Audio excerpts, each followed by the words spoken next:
Good afternoon. My name is Mike Crosby. I am a professor of architecture at the University of Hartford, and I am also the editor of Faith Informed magazine. This afternoon, we're going to be talking about the spiritual in contemporary architecture. I want to tell you a little bit about our program today and what's the people who've made it possible. So, on the spiritual in contemporary architecture, is is a program, a four-part series. This is the second part in the series. The Keenan Institute for Ethics at Duke University, the Institute for Public Knowledge at New York University, and the Center on Modernity in Transition, together with the Architecture, Culture, and Spirituality Forum, are the sponsors of this four-part program. The Architecture, Culture, and Spirituality Forum is an international organization that supports research, practice, education, and advocacy on the significance, experience, and meanings of the built environment. Founded in 2007, ACSF hosts annual symposia at places with spiritual significance. It publishes research, and it maintains a website as an open source scholarly archive, and it produces a bi-monthly newsletter. It also supports scholars, practitioners, and students through annual grants, award programs, and scholarships. It is the only organization of its type that directly addresses the spiritual and cultural aspects of built environments. The Keenan Institute for Ethics at Duke, the Institute for Public Knowledge at NYU, and the Center on Modernity in Transition are proud to partner with ACSF to help amplify its vision through the speaker series on spirituality in contemporary architecture. Now, I would like to introduce our speaker this afternoon. Siamak Hariri is a founding partner of Hariri Pontarini Architects, a 130-person practice based in Toronto. His portfolio of nationally and internationally recognized buildings has won over 60 awards, including the Governor General's Medal in Architecture, celebrated as one of Canada's artists who mattered most by the Globe and Mail. And with his partner, David Pontarini, the 2013 Royal Architectural Institute of Canada's Architectural Firm Award. Siamak has also been awarded an honorary doctorate in architecture from Ryerson University for his contribution to architecture in Canada and abroad. Born in Bonn, Germany, to Iranian parents, Siamak was educated at the University of Waterloo and the Yale University School of Architecture, where he received a master's degree in architecture. One of Siamak's earliest HPA projects, the Canadian headquarters of McKinsey & Company, is the youngest building to receive the City of Toronto's Heritage Landmark designation. More recent public and private projects include the recently completed Tom Patterson Theatre for the Stratford Festival, which is shown here, the Science Research and Innovation Facility at the University of Windsor, and the Nicole Building at the Spot School of Business at Carleton University. Along with the Baha'i Temple in South America, which he will share with us today, Siamak's work embodies abiding commitment to architecture's essentials, and he brings to every creative project a profound interest in light, form, site, material, and craft. As a teacher and as well as a practitioner, Siamak has taught at the Daniels Faculty of Architecture, the landscape and design at the University of Toronto, as well as he's been a lecturer and guest critic for numerous organizations across North America. Welcome, Siamak. I wanted to start off by saying, so often we have this chance to speak solo in front of an audience like this. But anyone that knows the practice of architecture knows, of course, how highly collaborative it is. And so the project I'm about to show, the temple, would never have been possible without the tireless dedication of hundreds of individuals who worked on it over 14 years. Um, in particular, you have to honor the people that support you. So I'm glad you mentioned my partner, David Pontarini, and my wife, Sasha Rogers.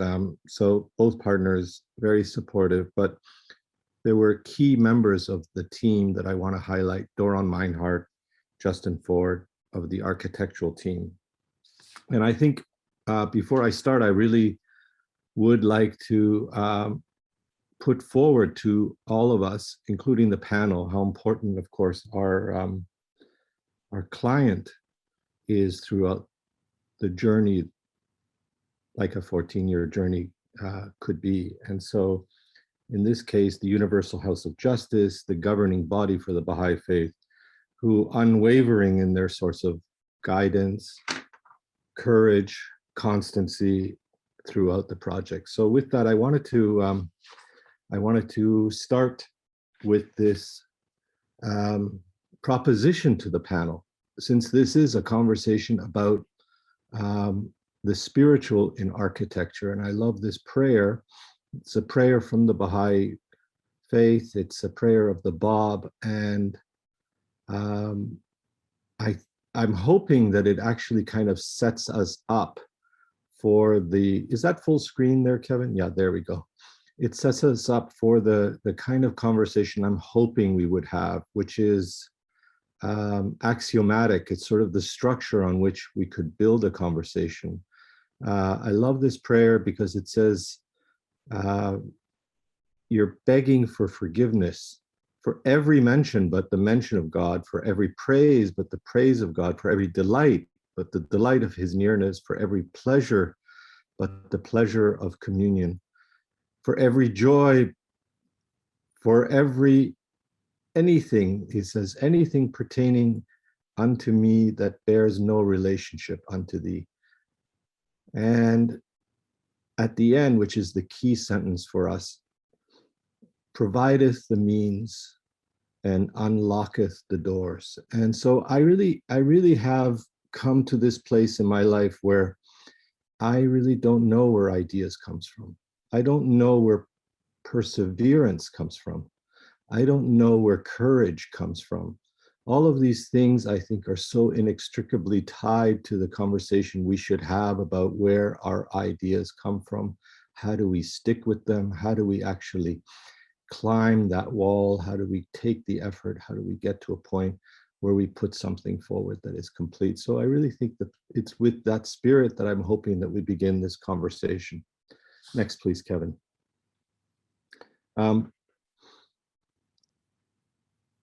I mentioned this in a TED talk that I did some time ago when we were discussing spirituality and architecture.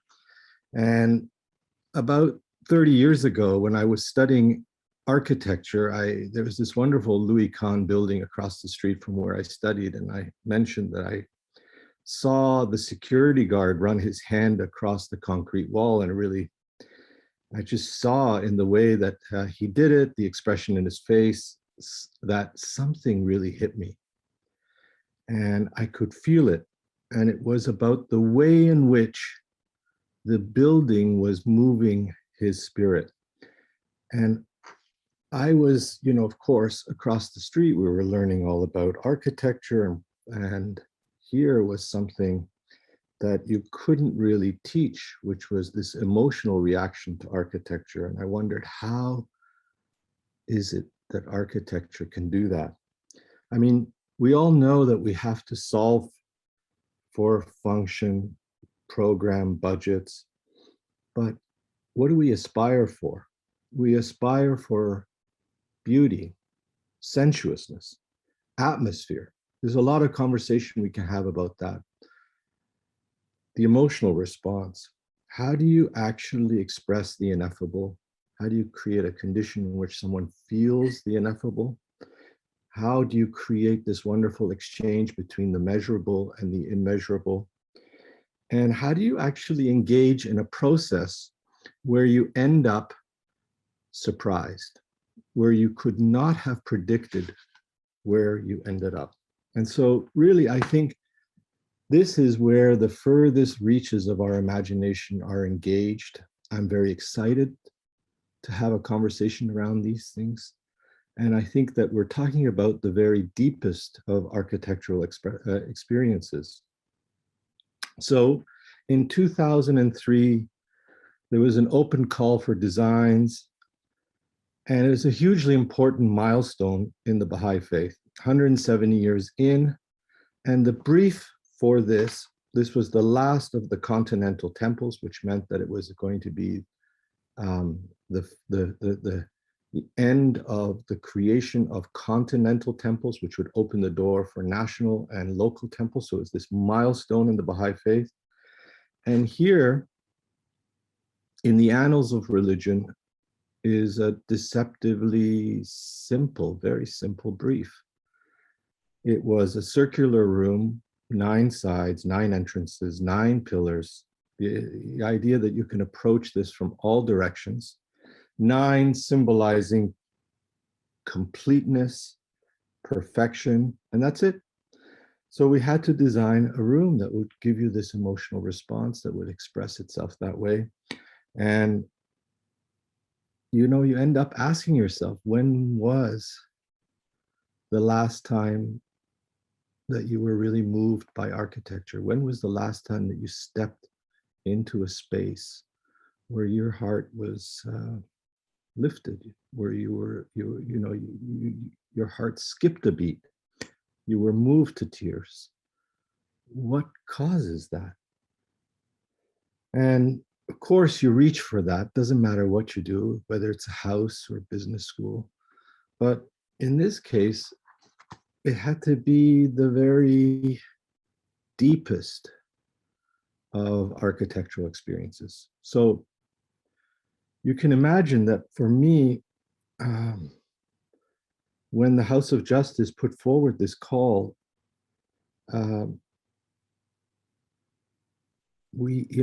I felt completely unworthy. I felt like this was not something that I could even take on. So I asked, where does the courage even to step into something like this come from?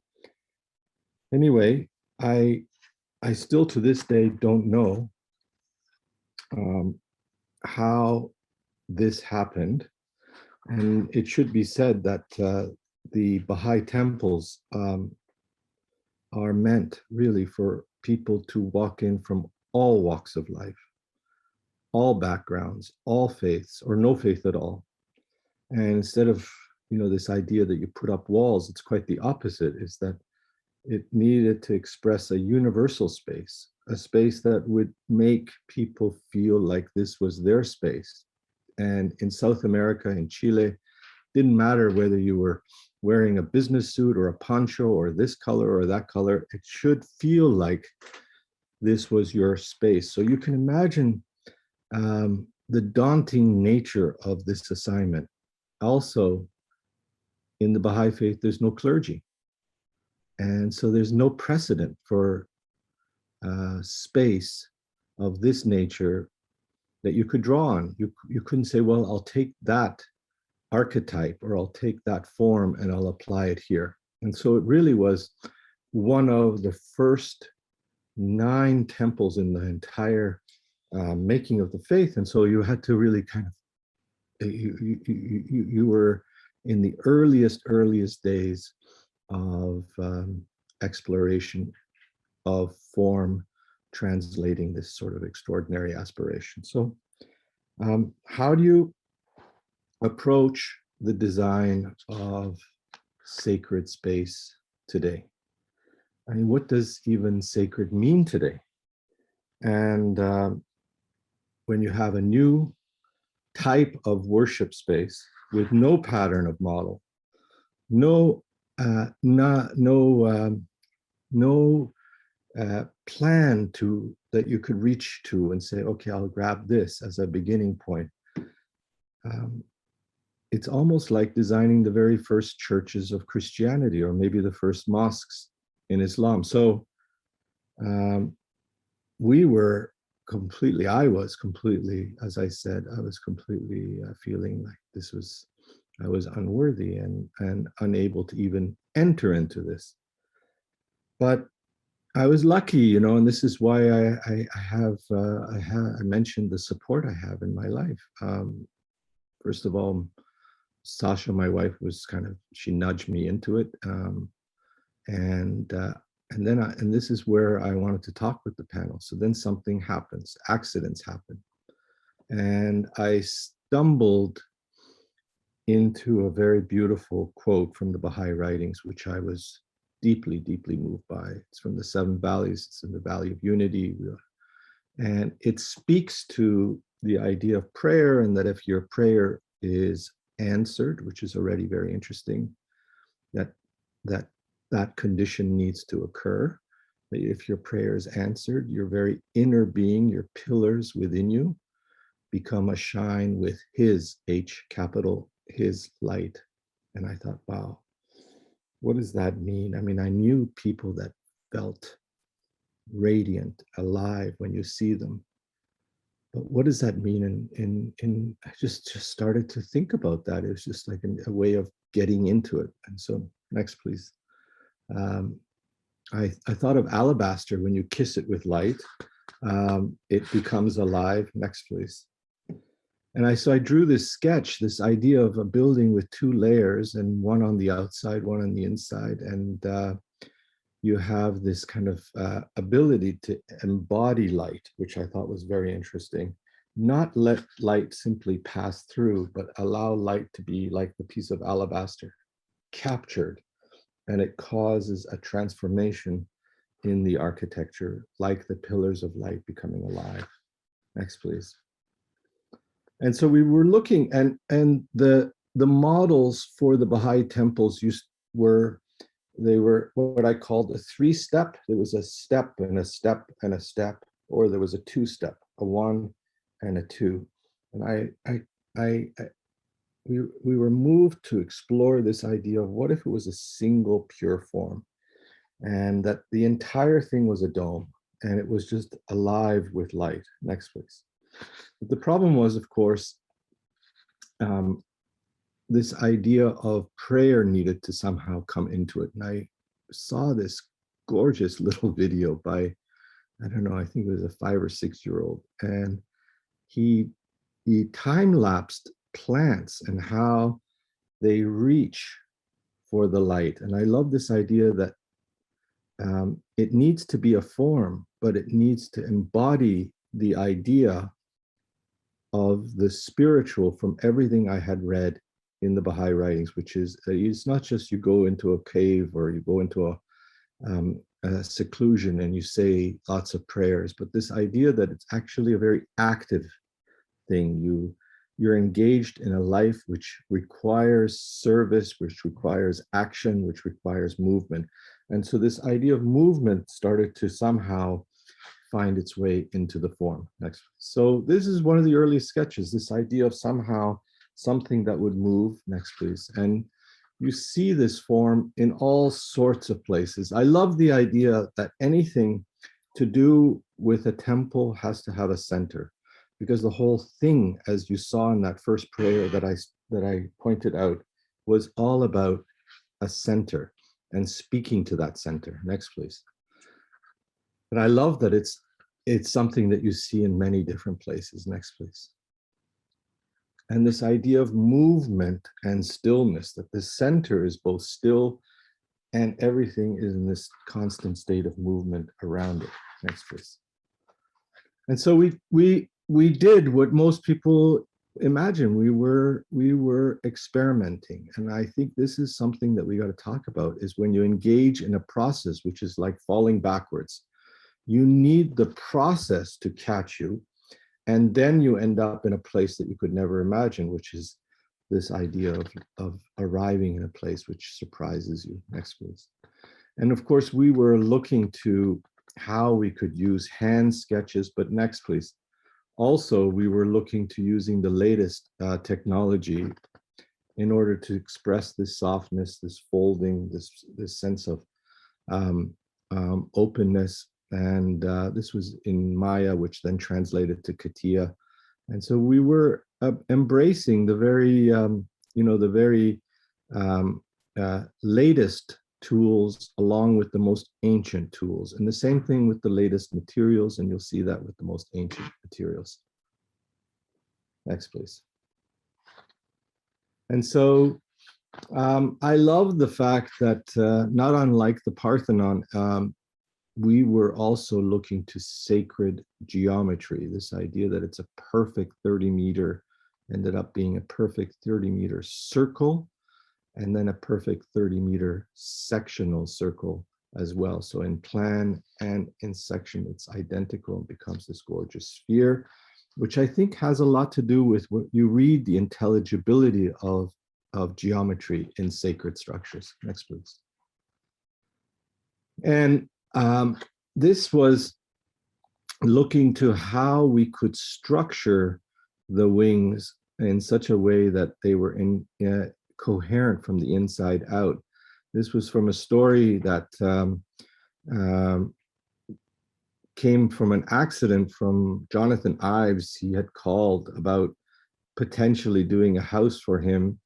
And I asked him what was special about what he was making for Apple. He's the designer. He was the lead designer for Apple, and he kept talking about how if you open up anything from that he was designing, that it was coherent from the inside out. And I thought, if we could have the pattern of the structure somehow translate to the pattern of the glass and the stone, that would somehow express this idea that it was coherent from the inside out. So the structure became the pattern.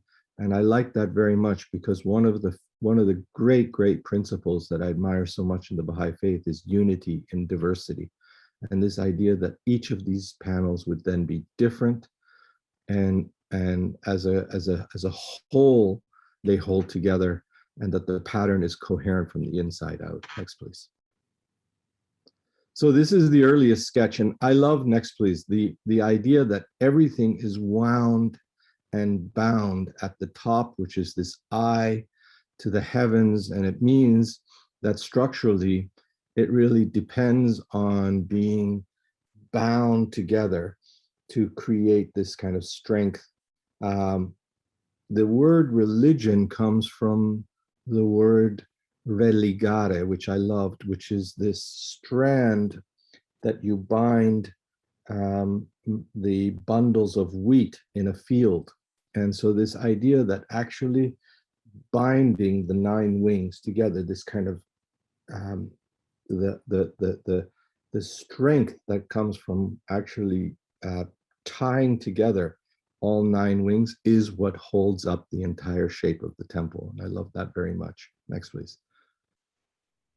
And that each of the patterns was created by custom nodes, but then the straight pieces were really straightforward. And so that's how we created this kind of both repeatable, affordable structure that then became the kind of space frame for the light to pass through and hit the inner surface. Next, please. And the glass was a 1.5-year journey, next please, to find this material that would let light through, but also capture it and embody it in a really fascinating way. So we tried all kinds of different stone in the beginning, and in the end, this really became glass that behaves like alabaster, and it's very, very strong. The temple had to be designed for a 400-year design span.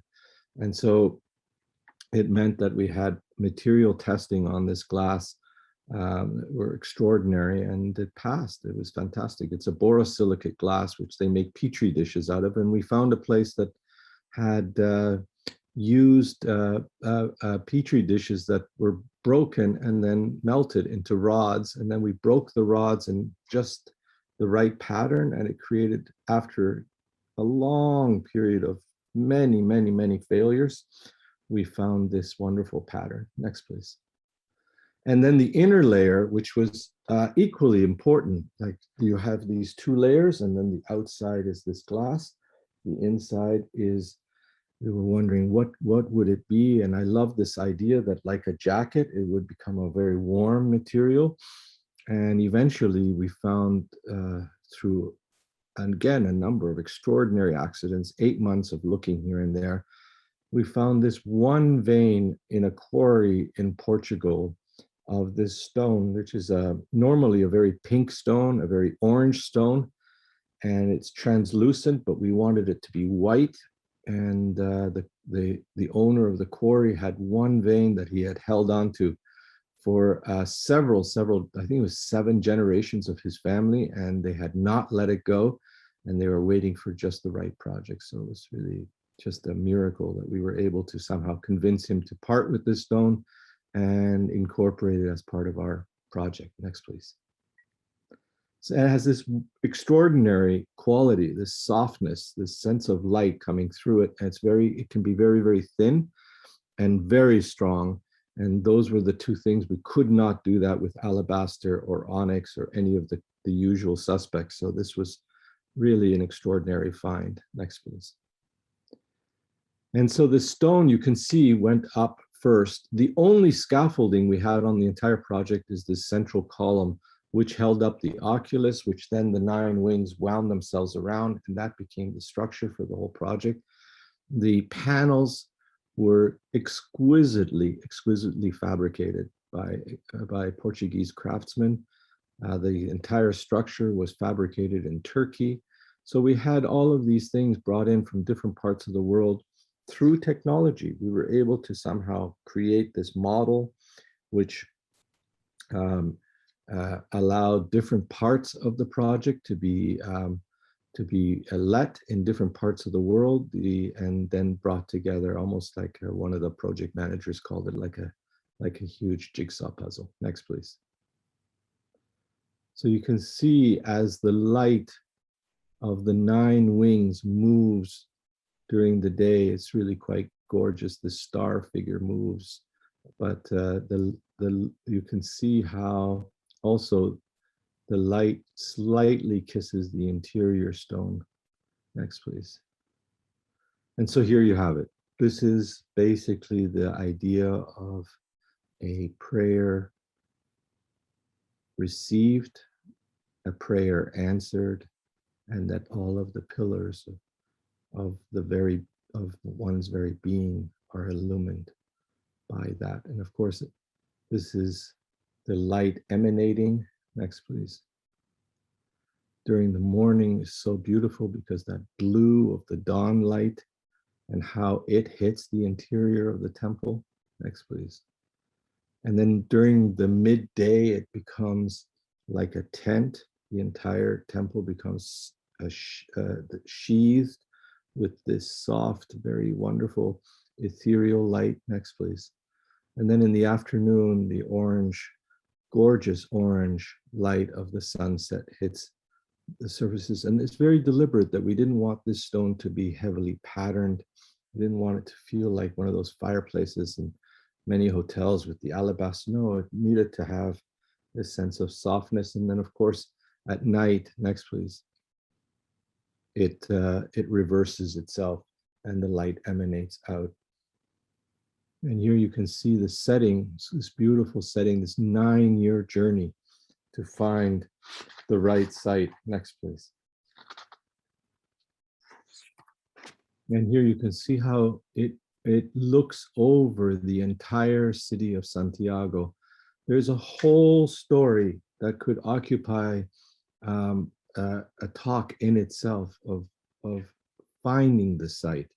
And the fact that the architect was asked to go and find a site is really also an extraordinary thing in itself, that the client, the House of Justice, has put this trust and this faith in architects and architecture to be so engaged as part of this project. So it's not only find the site, it's not only manage the project, and then of course design and engineer. So it becomes it really becomes what I think architecture used to be, which was this kind of sense of having the whole thing very much in your hands, as part of course, as part of a very large and collaborative team. I think this would be worthy of conversation as well within our panels. But next, please.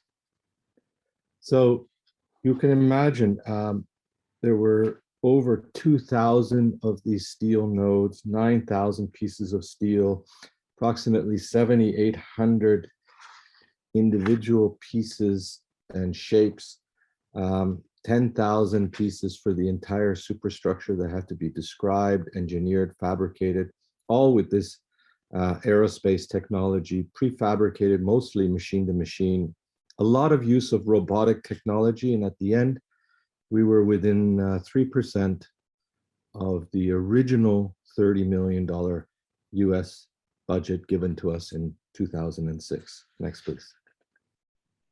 And the gardens play such an important role in the making of the experience, the spiritual experience. And you can see this is the final sketch. Seems very obvious, but it wasn't very obvious how to do gardens that would work in harmony with the geometry and shape of this building. And in the end, we effectively emanated out the geometry of the structure into the garden. So you have this sense of the 9 gardens, this idea of circumambulating, this idea of as you come closer and closer to the center of the structure, you have more and more life, and therefore the water, the water that is described in the brief as a possibility is somehow incorporated into these 9 lily ponds that then give some sense of life and center to the structure as the gardens come closer to the center of the temple. We were working very closely with an extraordinary landscape architect by the name of Juan Green, and we spoke a lot about using indigenous plants, low maintenance, low water. Wanted this to feel very South American, and he did an extraordinary job just working. One of the highlights of my life, frankly, working with this extraordinary genius. Next, please. So we told him it's a 400-year project. He just loved that idea because they were all tiny little plants. And now it's actually taken root. The latest pictures are starting to show some life. Next, please. The idea that it would be transparent and open at the base was very important, that you could walk in and feel this sense of transparency. And I hope that you also see that these are these 9 pillars on which the entire temple sits on. And then as you come in, you get this feeling of the mountain range all the way through. The extraordinary thing about this site is that on the one hand, you have the mountains, and then you turn around and you have the entire city before you. And I think it's a very beautiful site at the end.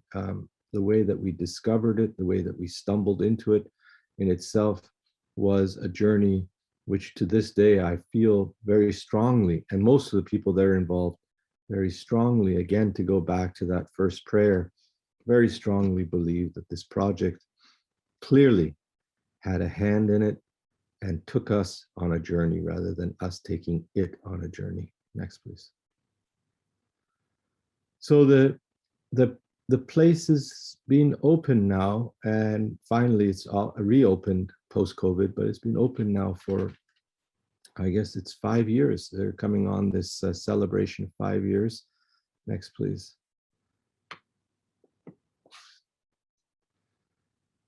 Next, please. And you can see within the shape, there are all sorts of wonderful places where you can hide or you can be in the middle. And that was very deliberate. The upper mezzanine gives you lots of places for, I'm just receiving a call, yeah, for you to be hidden. But some people, they like to actually sit in the center. And so this is also I think something we can talk about, this idea of why is it the shape that it is, and without a pulpit and without clergy, this idea that it is this kind of this circular configuration has worked very well with this mezzanine that also allows you to have these peripheral conditions where you can be alone. Next, please. Since its opening 5 years ago, more than 2 million visitors have come. And I love the fact that for so many people of so many diverse backgrounds, it has felt like this is theirs. Clearly, this is far and above.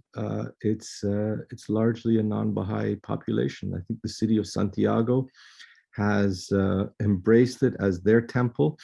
I love the fact that I was just given a gift recently of a jigsaw puzzle, and it's the jigsaw puzzle for all of Chile, and all the various things like Patagonia and all the wonderful things to visit are on this in a kind of a cartoon on the jigsaw puzzle, and at the center is the temple. So the idea that this actually that spirituality in architecture can mean that it's yours, it's your place where you can get away. Many people have said that to me, and I love that about it. I love the fact that it really allows them to have a place where they can be alone, be with their thoughts, and then get on with their day. Next, please.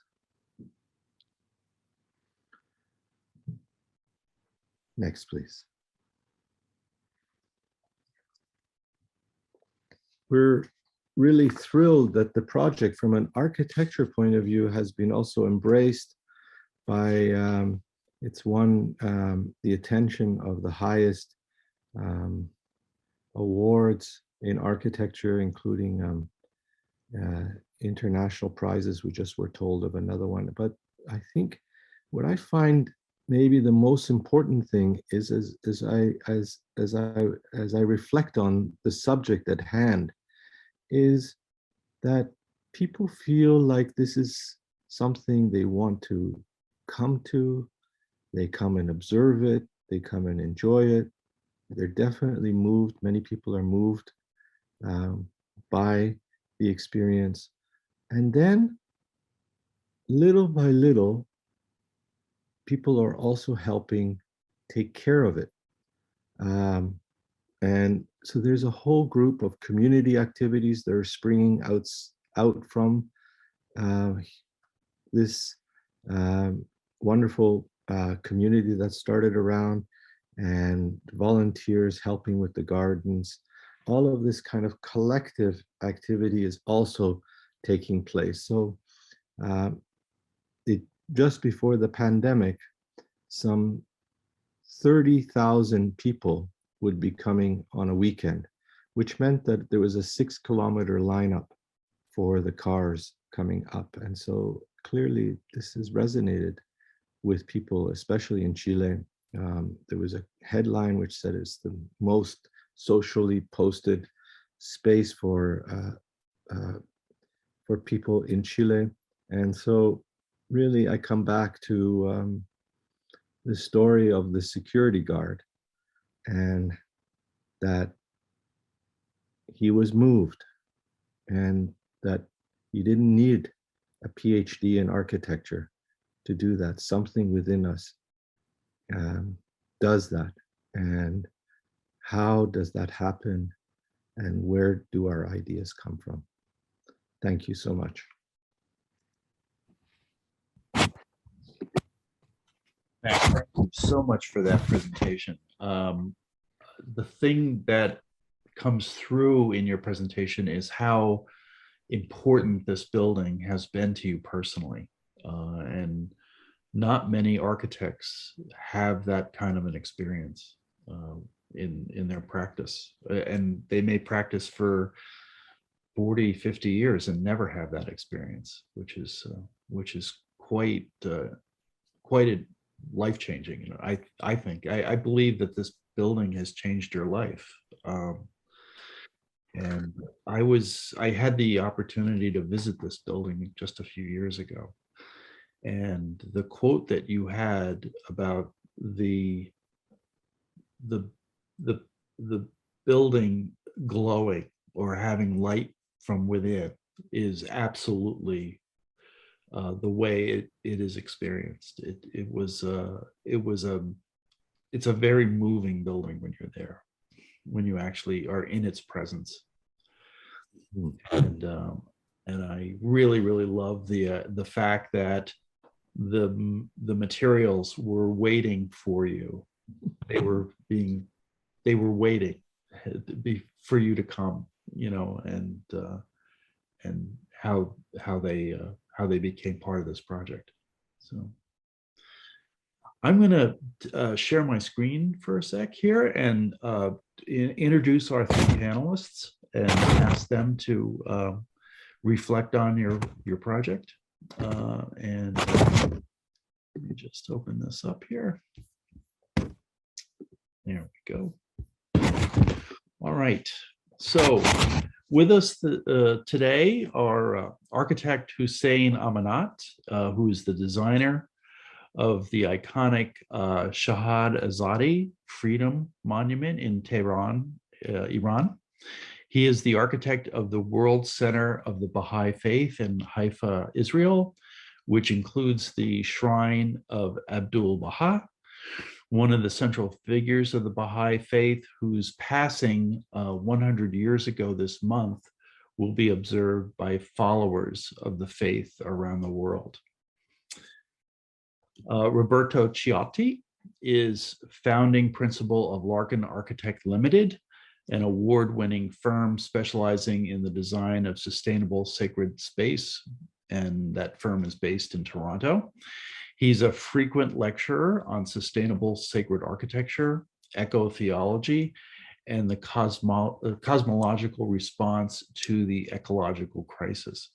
Roberto also serves on the board of ACSF.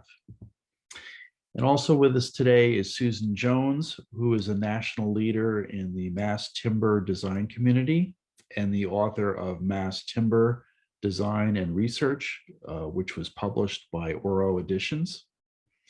As head of her Seattle-based firm, Susan's won numerous awards for the design of sacred space, and she is affiliate associate professor of architecture at the University of Washington. So I want to thank our panelists for being with us this afternoon. And I would like Hussein to start off with his reflections, observations about this wonderful temple in Santiago. It's an honor to be here and listen to Siamak's presentation. Something very important for me is the fact that Siamak somehow broke all the molds in approaching this question. He referred to the fact that there was not many kind of patterns to follow. And I think between the few that were there, he somehow took out of that and created a new concept with the idea of movement that he has followed in his design, reflecting in landscape. This is for me, as an architect who I have done a temple myself, a Baha'i temple. I really praise his approach in this aspect. Apart from that, for me as an architect who is somehow engaged with executing buildings and constructing them, his innovations in materials, like using the cast glass and using the Portuguese marble as a means of achieving his idea of transferring or capturing the light. It's really quite important what he has achieved by bringing these materials in the building. I know, for example, to fix the marble in a ceiling of somewhere, you have to be absolutely sure about how you tie it and how do you fix it to make sure it's not falling. He has done that in this translucent marble in a way that you don't see the connections of marble. I tried to look at it, but it is very delicately done. That means his attention comes to minute details of the dome that he has created. An amazing feature that I found in the cladding, interior cladding, being the marble, is the way he managed to put small pieces together, creating another beautiful pattern in the, I can share my screen if I may. Yes, I meant these pieces of marble that had to be, I don't know if you see my mouse, but this are organized. They have created another level of detail. And this will, at night, shows how skillfully this has been done. That means this joints of marble, now they are showing in a kind of new pattern. Another detail. Just as an example of what his attention to details and his taste and skill in managing that. Anyway, there are lots of other things I can talk about, including his reflective pools in the landscape and the pattern of landscape, which is absolutely a new pattern. And it is not at all following the other temples, which means he was so creative that he could do something entirely new. I can talk a lot, but that is just a few comments. Thank you very much, Hussein. Roberto, would you please go next? Tell us some of your impressions of this building and Siamak's presentation. So first of all, Siamak, I want to thank you so much for that exquisite presentation. I can tell you're completely engaged, on every level of your being in this project and in its realization from conception. So that's a very powerful experience to witness as an architect who's engaged in the design of sacred space. And I wanted to say that, clearly this is probably the most perfect sacred space I could ever imagine experiencing on so many different levels, and I'm sure this has a lot to do with the nature of the Baha'i faith, which is really very inclusive, but it really does feel like the embodiment of spirituality. If you were going to define architecturally the embodiment of spirituality, I would immediately go to this temple. And there are lots of other precedents in the world that might have been cited prior to this to your building, and it's just because the form is so profound in its ability to hold you, but also the movement to express the becoming of transformation, internal transformation, or the movement or the engagement of the spirit in our lives, right, and in our interiority. So that's very moving. I can see why it attracts 30,000 people on a weekend. But I also wonder then, like, how I presume they are drawn because of its iconic location. It probably can be seen from almost anywhere in Santiago. It's almost like like this is a pilgrimage, right, to come to this site. And I'm curious to know how many of those 30,000 people are drawn by its spiritual essence, and how many because they know it's become an internationally famous building. And it would be lovely to be able to sort of, do some kind of research about the before, and after experience of how many people's lives are transformed, or how much of their spirituality is alighted, by experiencing this building. It must be tremendously problematic to have to deal with 30,000 people when it's designed for what, 600?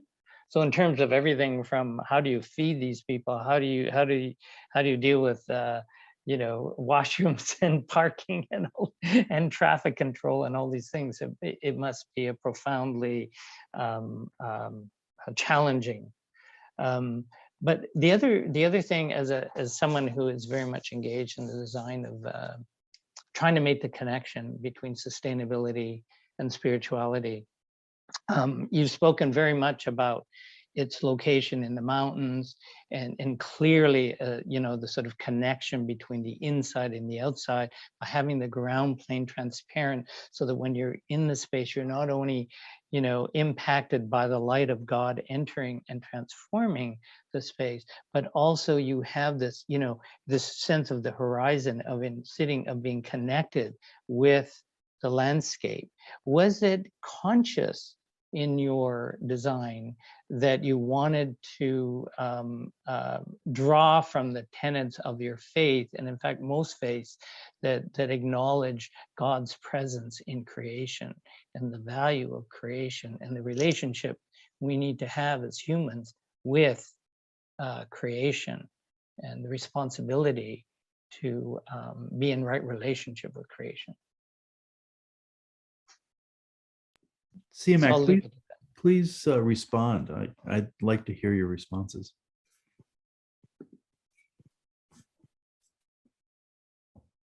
You're muted, Siamak. Okay. There we go. First of all, thank you for all of those generous comments. I have to, first of all, say that Mr. Amonat, when I was a first-year architecture student, I was sent as a gift a set of drawings. I was just about to go into architecture, and my father was partners in Iran with the builder who built Mr. Amonat's building in Israel, Mr. Khavipur, and as a way of encouraging me, he sent me a set of Mr. Amonat's blueprints for this building. And I remember they sat on my desk for a long time. So I have to say that my admiration and love for Hussein go back to the very earliest days of my education in architecture. So it's a real privilege for him to say kind and generous words about the project. I want to say that, Michael, what you asked is a really important question, which is why are we excited as architects? Why are we driven? And I think it's something that we should ask ourselves as a panel. Um, like, yeah, I mean, this project, 14 years is not a short period of time, and 9 years of it was looking for land. And believe me, I remember I walked with Hussein one time in BC along one of the garden, I don't know, one of the parks, and I said, I honestly, I don't know how I'm going to go on. Do you remember that, Hussein? Like, it was like I had swallowed so much salt, and so had others on this, and it was just weird, difficult challenges, that, like, personalities, like weird stuff would be coming out, and I think that that's part of this. So this is something that's worth talking about. So I'd like to address that question that you raised, Michael, because it's not just my project of a lifetime, it's a lot of people's project of a lifetime. Yes. And as I said, there were, hundreds of people involved, Yes. and a lot of people stuck with it. So where does perseverance come from? Yes. Where does the stick, how many close friends of mine among my best said, you should leave this thing. This is what you're getting from really, really, really close people. Yes. And so where does perseverance come from is a very interesting question.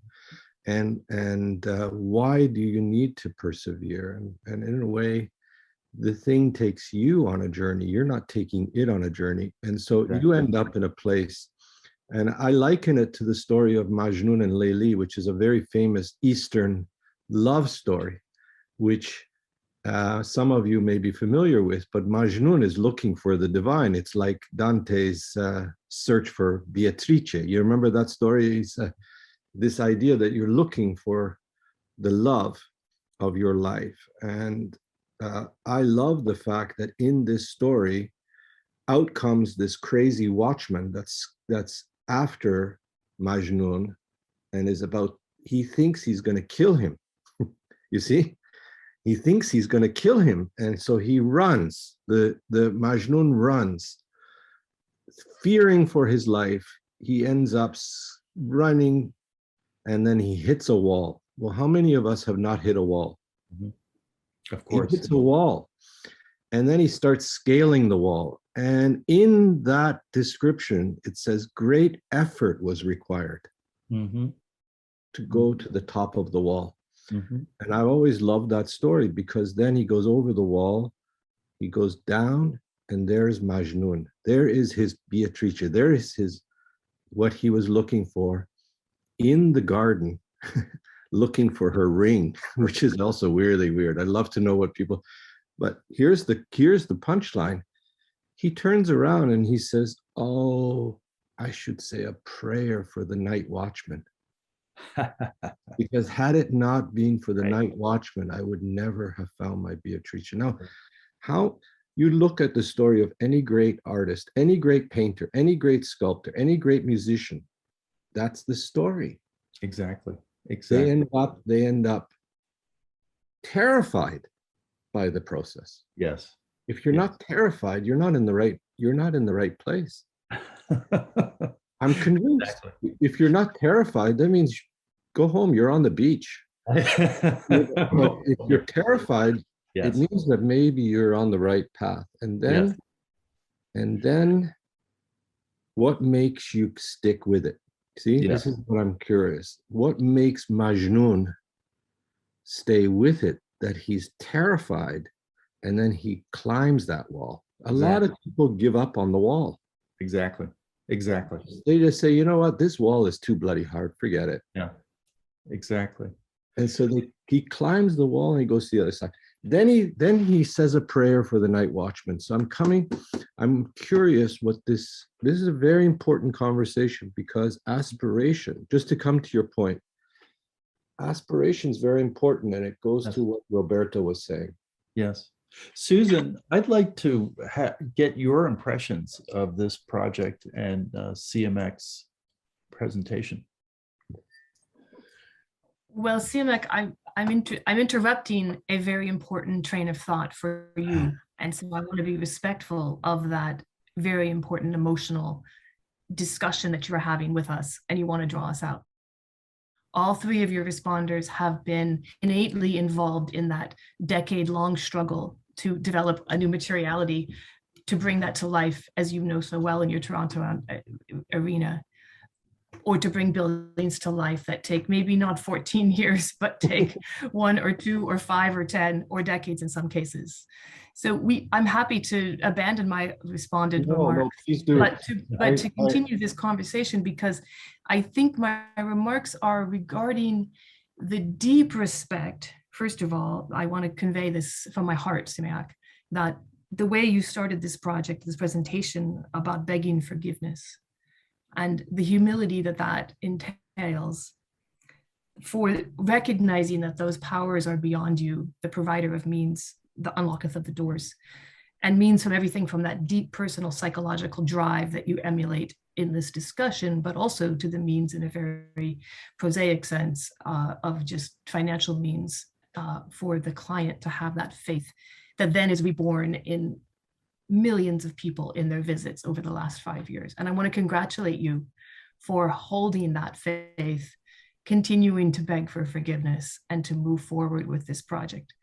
Because the tension that I see that you must have experienced, when I understand from a tectonic, professional, practicing architect sense, and the way we might read architects such as Raphael Mineo, one of my mentors, might read architectural works, or Kenneth Frampton, one of my favorite people, who begins to see the buildings come alive through their plans, their sections, their tectonics, the constructive means that it takes to build these buildings, the heroic effort that it took you to build these, you and your team to build these buildings, your building is an extraordinary example of those powerful moments that you had to endure. And I wanted to just embrace it in terms of especially thinking about the master builders of our history of architecture. To me, it implied a Gothic cathedral, or today the Santiago from Antonio Gaudí, under construction still in the early 21st century. The idea that you could create a master work that would in many cases take centuries to build, and the original builders never saw the fruits of their effort, much like Antoni Gaudí would never see the fruits of the cathedral in Barcelona.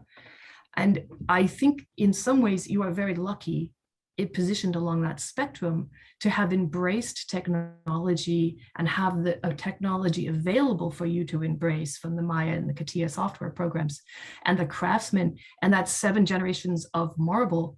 In some ways, the meaning of all of those elements coming together for this one project can be seen as the ultimate forgiveness or the ultimate gift, but it also can be seen as a work of great ambition that has tensions inherent into it, regarding especially potentially the extractive economy. So this is my question to you, Siamak. You are both, in my mind, the luckiest architect I've ever met to be able to realize a work of this magnitude for this in one's lifetime. 15 years is 14 years is nothing if you think about it in certain ways, and to have that gift of those 7 generations of marble that will never be able to be extracted for any other project again to be given to you. And there is that sense of begging forgiveness that I know you feel. I can feel it from you, that you have been able to harness all of those resources, the highly carbon intensive steel, the amount of those 2,000 points of steel, working with wood, understanding the lower carbon alternatives within our late or early 20th century panoply of materials. There is the need to thank you for begging forgiveness, for one's providing of those means and materials, to having unlocketh the doors to the technologies available to you at this time. And I congratulate you for understanding that, and I'm moved by your awareness of that, and your ability to harness those technologies in today's culture. Thank you. Well, thank you for those words, Susan. I think that it behooves us. I was mentioning it, the aspiration, which I tried to explain in my introduction, was very important, Susan. So that's why I started with that prayer, because, the aspiration was that this would be a place which people from all different walks of life would feel like it was theirs. It was opened by indigenous people from all over South America, if you can believe it, from Peru, Bolivia, um, Chile, Paraguay. These were indigenous tribes that had never left their village. Never. They had never left their village. They had to arrange for buses to bring them because they had never gone on a journey like this. And I remember I sat there and they felt like this was their temple. Now that's not a small thing, you see. So in a way, I wanted to start with that prayer of begging, because nothing that we do belongs to us. That's what I'm trying to say. Does that make any sense? Nothing. It's all about the aspiration. And in a way, if you feel like you can create a place where people feel like this is theirs, then maybe we are all somehow united. We are all somehow one. And maybe that instead of, someone used to say to me, well, why aren't you building like orphanages instead of this building? Why take the money and not build an orphanage? Because we need somehow to symbolize this idea that we all are one. It's part of our ancient sense of humanity. Wouldn't you all agree? And that there is a role, a very meaningful role for places like this that remind us that we need to come together. Very important role. So thanks for that, Susan. No, Siamak, you talked about the aspiration, the aspiration of yourself as an architect. And I believe that you have put your finger on something very important about an architect's aspiration, which is to touch that responsive chord in other human beings. It's absolutely essential. I honestly think that this is the most important conversation, is the aspiration, because that's the beginning point where we can all say this didn't come from us. Mm-hmm. It's really important to say, where has the most inspiring work in history come from? And you look at the greatest works, the aspiration was somehow to express the ineffable. You see, and that's what somehow creates in us the furthest reach. And without that, it doesn't work. I don't see it. It doesn't work. It can become spectacular, but it doesn't have that emotional engagement that I started the presentation with. That's my feeling. I'd love to hear it from others. I haven't seen it. And landscape and light and materiality and craft and all the things that Hussein talked about, they're all subsets within that. But to try to express a space that brings you to tears, not easy. I haven't seen it. It's not easy. It's easy to say, oh, we're gonna make your knees weak. Well, how many times have you walked into a space and your knees actually became weak? It's not easy. Yes. That's the terrifying part of it, right? That's the terrifying part of it.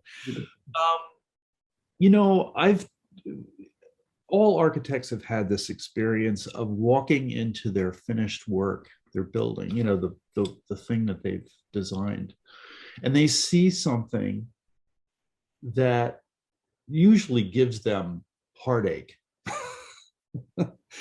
But they also see things that they never anticipated seeing in their building that gives them great joy.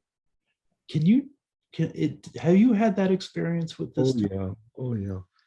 The most beautiful thing was during the inauguration, the choir.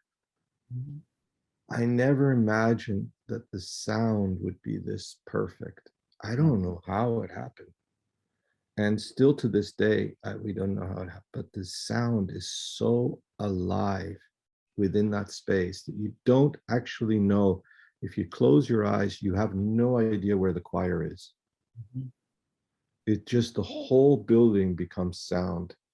As we knew it would be fun, but we never knew how amazing that experience. So that was an extraordinary thing. Yeah. So it's also, I love the fact that that people from all different walks just come and they sit there for 30, 40 minutes still. You see, there's no clergy. So there's no sermons, there's no talks. It's all just, sometimes there's readers reading only from the sacred writings of all the faiths, including the Baha'i faith, but otherwise it's mostly silent. Yes. And that's also really, really nice to see that people say, I've gone up and spoken to them and they say, yeah, I come here every week. It's my place. Yeah. People don't want anymore too much to go and hear. They want to just have a space, and so this was their space, Yes. I have a question for you about this balance between the collective and the personal. You talked about there are places in this temple where you can hide, which I think is a really wonderful, wonderful idea. And how did you think about balancing? Often we go to a place of worship to be in a collective, to be part of a family, but we also go to these places to be by ourselves, And how did you balance that in the design of this temple? Well, I'd love to hear from others about that. I don't know, Hussein or Roberto or Susan, what do you all think? I think it's very important, Siamak, to have a place to be alone in a very large collective space of worship. And the sense of prayer, the sense of being able to process emotion from tears to joy, to grief, to desperation is a very, very personal sense. And I can't quite vision, I've not been to your temple, I can't quite envision those places of alone. They are alone, what I saw of the photos, because it's a vast environment. And so those beautiful poignant photos you showed of the young man sitting alone on the upper balconies is one thing. It's another thing to be physically surrounded by space in a way that makes you feel like the prospect and the refuge. You are safe in an environment that you're still able to look out. And I wasn't quite sure if you had those varieties of spaces. The work that I personally know for myself, that experience was asking a cathedral here in Seattle to put a giant 40-foot high wall in the side chapel to provide a 20 by 40 foot by 40 foot high space to pray alone within a Marian shrine. And it was one of my greatest joys to go back to those moments of tears when you walk in as the architect watching this space and you see 4 archbishops walk in with tears coming down their eyes, and these 4 little Filipino grandmothers just, Madonna, Madonna, Maria, Maria. And that space is no longer yours. And it's an incredible experience. But it happened partially because of the unique privacy and surround and enveloping of that unique personal space. That I don't know if it's in your temple. I'm confident that it is. The emotional response is there. Yeah, I found it interesting, Siamak, that you actually pointed out that some people like to sit right in the middle, like in the center. And I wonder, when there are 30,000 people coming on a weekend, I suspect that people can feel alone in that space, that it's their personal space. And having not been in it, I can't attest to that. It's only anticipating that it's the nature of the space that one can find their unique singular presence within that space. And, but, I guess you probably know the answer to that better. I would say the upper seating is perfect for that, because that's actually where I sat when I visited the temple. And it was a wonderful place to experience the building and the people in the building, because you're looking down at the people on the main level. Hussein, you've designed buildings that are absolutely iconic. I'm just wondering whether you sort of share some of the things that Siamak has been talking about in terms of this idea of the building no longer being yours and sort of giving it over to others. You're muted, Hussein. You're muted. There we go. Thank you. Yeah. I think something that Siamak hasn't mentioned is that in the Baha'i faith, there is a great emphasis on beauty. And beauty is what affects the hearts of us all. And amazingly, it's not always a spiritual meant building. Other buildings that have this quality, they create the same reaction, the same feeling that Siamak mentioned about the guard. People get somehow attracted to it. Mm-hmm. Building I have done more than 50 years ago, I constantly receive notes from people how they are affected by visiting it. So, and this is the kind of importance of architecture, that you can get into a level that affects people. Another thing that Siamak didn't mention is that Baha'u'llah, who is the prophet founder of the Baha'i faith, when he talked about Baha'i temples, he said that they should be built in the most beautiful way. And I think he followed that. That is, it's very important that in his reference to this building, he just refers to beauty of it. And he has got that in. I think it's very important. His ideas was in unity, and this is the main idea that he brought for unity of mankind, but then he gives a great import to beauty in literature, in art, in human relationships, in architecture. It's part of the belief. It's part of the theology. Yes. Of the Baha'i faith. Siamak, can you comment on that? Yeah, I think what Hussein mentioned and Susan mentioned, the same thing. So what is it that attracts the heart is the question, right? And when you say, Hussein, it's about attracting the heart somehow. Yes. Well, and I believe that it's as perfect as is humanly possible. And believe me, we studied that line. As perfect as is humanly possible. This is his words. Yes. This is his words, I think. I hope I'm not misquoting. And so we broke it up and we said, okay, perfect. What is perfection?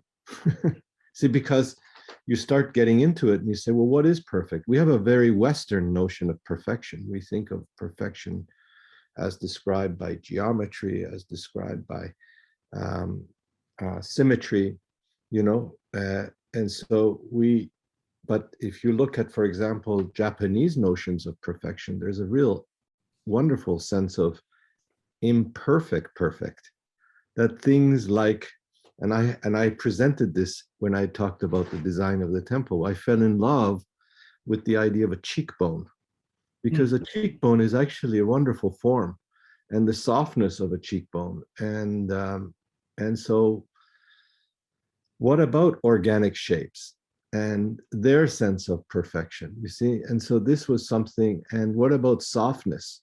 Why have we only explored folds? Why not draperies? And certain architects were exploring this idea of softness in architecture. And so I think that when we're talking about perfection, we were very much trying to create this sense. And there was a wonderful Japanese basket, which I used to present. And I always talked about that basket because it had that feeling of the imperfect perfect in its shape, in its silhouette. And I think that if you look at the shape of the Chile temple, I don't know if you see it, but there's several dimples. They're not round. We actually purposefully dimpled, we pushed in on the curvature.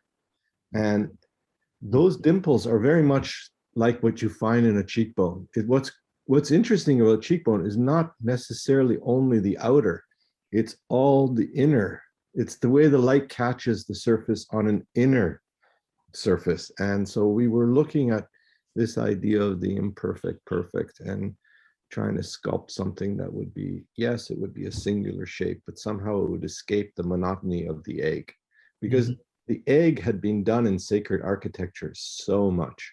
The dome had been done so much that it would not have been paying respect to the aspiration, which is that this is a faith that is built on all of the other faiths.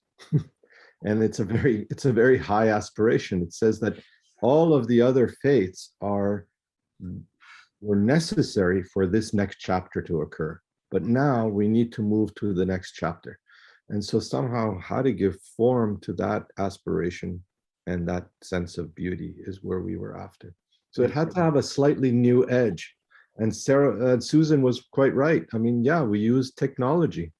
We had to use technology because there's no other way to do a form that complex without the latest technology and robotic systems.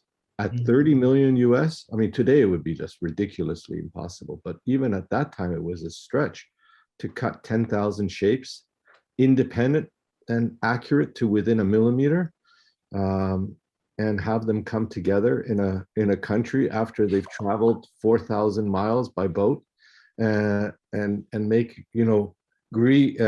Turkey make part of it, United States make part of it, Germany make part of it. I mean, it's just like this. So this idea that actually it represented this idea of coming together from all over the world to make this happen. Yes. In order for it to come together at the budget that we were trying to set. Amazing. Actually, we have a question from one of our viewers, and the question is, how did you find the site, and when did you know that you found it?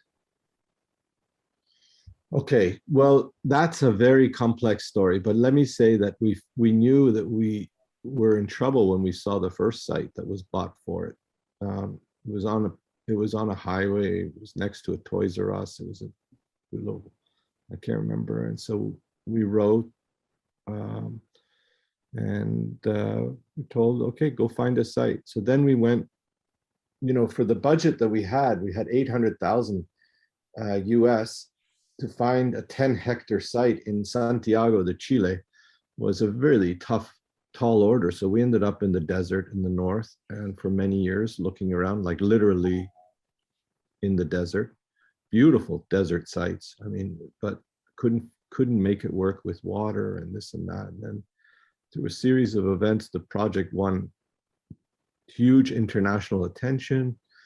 The Chilean government, aspects of the Chilean government felt that it expressed certain values that they wanted to become national values that were like openness, this idea of all the religions being one, including people of no faith. So there were many values that represented the future for many of the ministers and the president. And so, believe it or not, they actually suggested that it be put in the center of the city on what's called one of the twin hills, right next to the Virgin. Like it's literally would become in the central park of Chile. And the long story short, 17 hectares.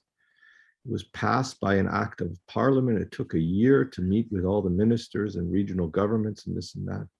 Yes. And then because of that caused some controversy, the House of Justice, the client said, no, the point of this project is not controversy, it's to bring people together. And so we were out again looking for a site, but because that journey had brought so much attention to this project. I mean, I was in a taxi and the taxi driver turned around and said, "Are you the architect for the temple?" This is the extent to which, it had become widely known. And somebody was coming to Canada with a group of architects. And long story short, they said, "You can't put this in the desert. You just can't. Yeah. No way, no way. You gotta." And so I turned to him and I said, "Let me tell you that if we're going to find a site, it's not going to come from me. It's going to come from a Chilean."